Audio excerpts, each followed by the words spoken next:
All right, so I'm just making these notes real quick because we talked about how to do some weird oxidation numbers in class, but you may or may not remember how to do that. So I'm going to have a quick review here of how this example worked out. This example was like number 20 on your worksheet, and it's actually nicotine that we're dealing with here.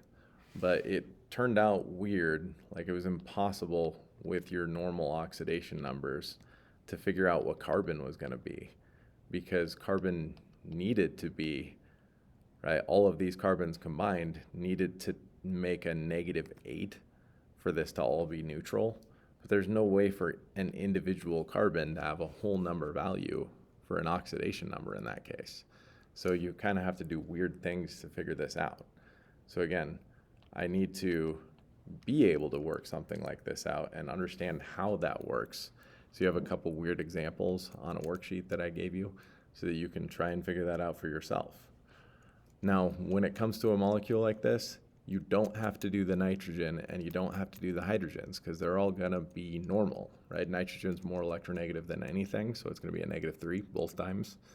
And you can only see one of the 14 hydrogens right now, but it doesn't really matter because all of them are going to be a +1. But I have to know where hydrogens are or else I can't really figure this out. So I start looking at individual carbons, like this carbon that's attached to this nitrogen here, and I just have to think about it. Okay, it should be attached to 4 different hydrogens. I don't have to, or excuse me, 3 different hydrogens because it's got 1 bond to a nitrogen already.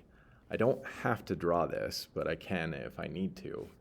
The carbon should be winning the battle with the hydrogens because they're +1 for a reason, right? So if you just consider the hydrogens, this carbon's a -3. But since that nitrogen's going to steal an electron from that carbon, more likely to pull it away from that carbon than let the carbon keep it, then I'm winning 3 and losing 1. And we talked about in class how that would mean, okay, it could have been a -3, but since it's losing 1, it's going to end up being a -2. So this carbon gets a -2. That would be its oxidation number. Again, that has to do with polarity. That has to do with where are those electrons actually in this molecule at any given time. So I got one of my carbons done. I just have to go through and do all the other ones. This carbon is connected to 2 hydrogens, so that would give it a -2, but since it's connected to the nitrogen and losing that battle, it's going to end up being a -1. This carbon is winning 2, and bonds to carbon are just neutral, so this one's a -2. This one's also a -2 because it wins 2 battles.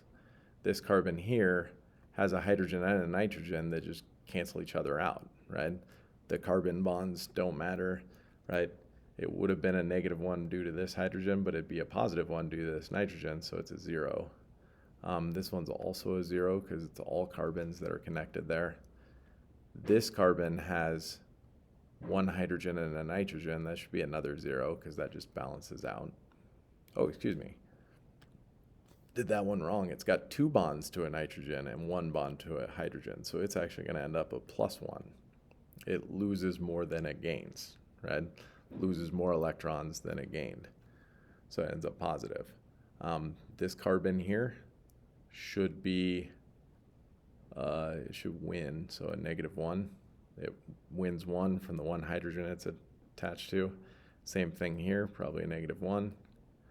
Final carbon here, I have 1 hydrogen, 1 nitrogen, so it should just be a 0. So if I go through and add all those things up, right, I have a 0, a -1, a -1, another 0, a +1, a 0, a -2, a -2, a -1, and then a -2 for that other carbon down at the bottom.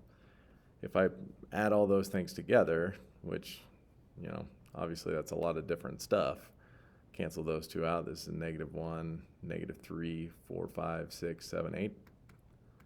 This is what I was looking for when it's all said and done, so that's perfect, right? I can get a -8 overall. It's just the individual carbons don't technically all have the same charge, right? They don't all have the same oxidation number. So that's what makes these examples complicated. So you're supposed to do your caffeine example down below on the worksheet, and you're also tomorrow probably going to take care of your adenosine. That has a lot more things in it. But again, when you look at those pictures, don't worry about oxygens or nitrogens or hydrogens. Just worry about the carbons, right? Each carbon is either going to win or lose battles, and you're going to have to figure out each oxidation number. You should be able to make it work overall, though. So come up with a formula with those things. You might have to look that up online if you need to, because I didn't give you a formula. But otherwise, you should be able to figure out what the weird oxidation numbers are. Just tell me all the individual carbons around that molecule, and then see if it works out.